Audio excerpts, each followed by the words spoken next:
Menjelang Lebaran, santan jadi buruan. Harga kelapa yang sebelumnya Rp10.000 hingga Rp12.000 per butir, saat Lebaran tembus sampai Rp25.000 per butir.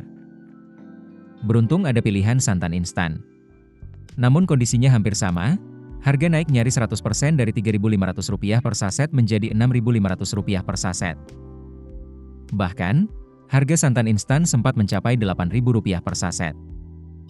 Menurut produsen santan Kara, Duyanto Aryadwibowo, Corporate Communication Manager Sambu Group, kelangkaan kelapa disebabkan oleh maraknya ekspor kelapa bulat, serta turunnya jumlah panen akibat kemarau panjang, perubahan iklim serta serangan hama.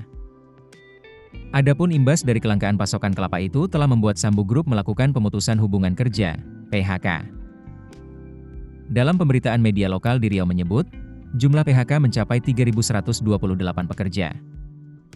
Adanya PHK ini juga dikonfirmasi oleh perusahaan Sambu Group yang dikutip melalui situs perusahaannya pada Kamis 10 April 2025. Sementara itu Ferdi Umar, pemilik santan kemasan Santanta, juga terdampak.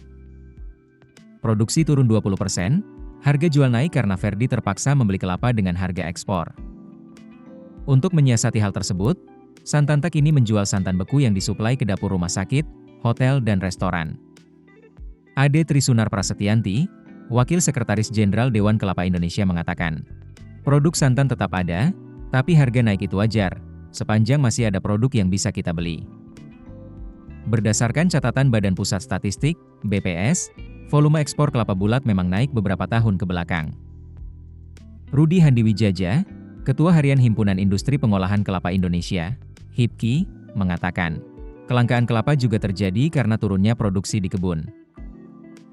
Panen kelapa hanya 40% dari biasanya, dan itu pun harus berebut dengan eksportir.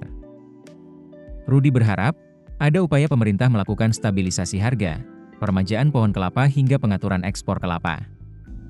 Terkait masalah ini, Kementerian Perindustrian, Kemenperin, sudah melakukan monitoring.